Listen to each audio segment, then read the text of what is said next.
شب سامن همچون چادری سیاه، تاریک و بی صدا، سال 1342.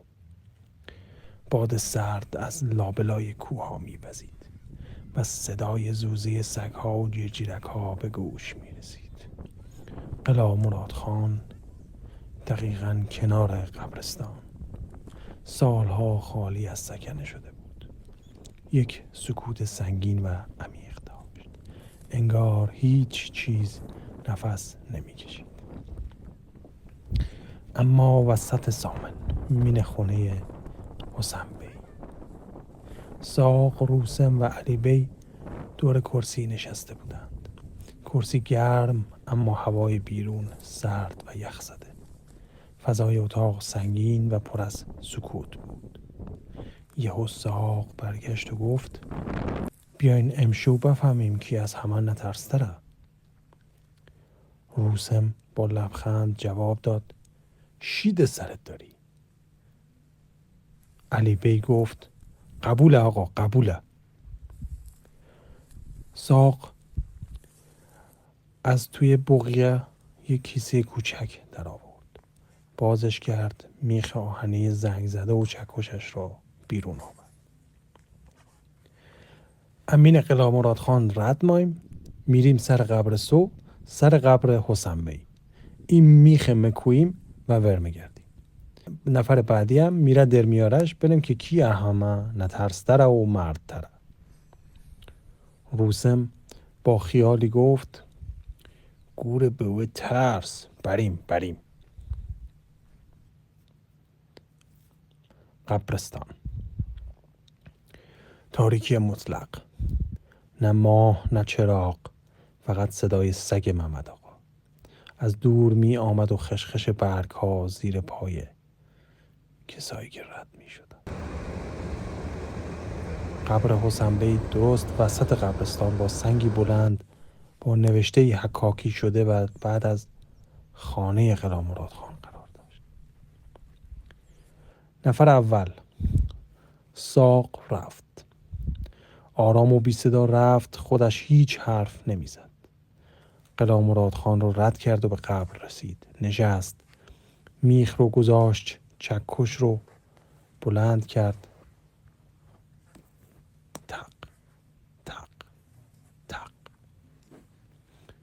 بعد بلند شد و برگشت. رنگش پریده بود ولی خوشحال، راحت بید و برگشت. نوبت علی بی شد. به شوخی گفت: سگو الان چجور برمو میخ درارمشو بیام. رفت کنار قبر نشست، میخ رو در آورد و سریع برگشت، نترس‌تر از همه.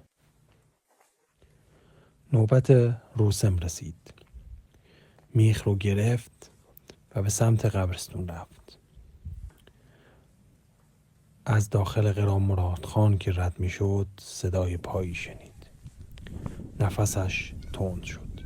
یک فکر مثل خنجر به ذهنش رسید: جن نیرم.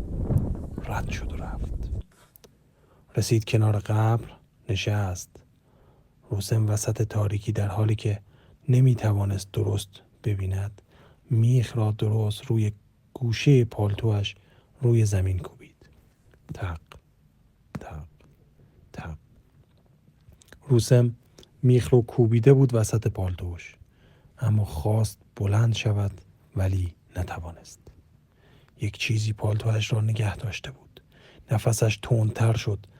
همون فکر مثل خنجر دوباره به ذهنش رسید: جن گرفتم، از پشت به پالتوم چسبسه. وای!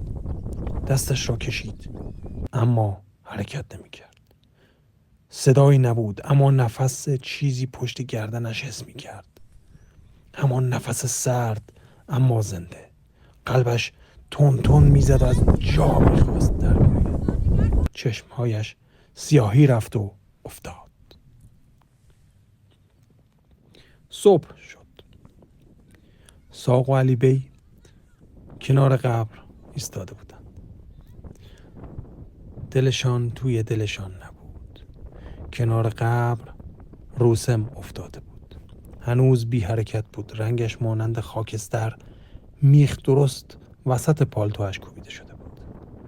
ساق آرام گفت: او جنویه خوش پالتوش رو خوش گفته. اما روسم وقتی بیدار شد تا 2 روز حرف نمیزد. شبها بیوقفه به دیوار نگاه میکرد و هر صدای کوچکی او را به وحشت میانداخت. نفسهایش تند و بیقرار بود و در دل شب گاهی میشد صدای نفسهای سردی را از پشت گردنش حس میکرد، درست مانند همان شب سرد قبرستان. اما همهشان به یک حقیقت تلخ پی بردند. گاهی ترس از آنچه نمیبینیم بدتر از خود آن است و این ترس همچنان در تاریکی شبها میماند. شبتون خوش.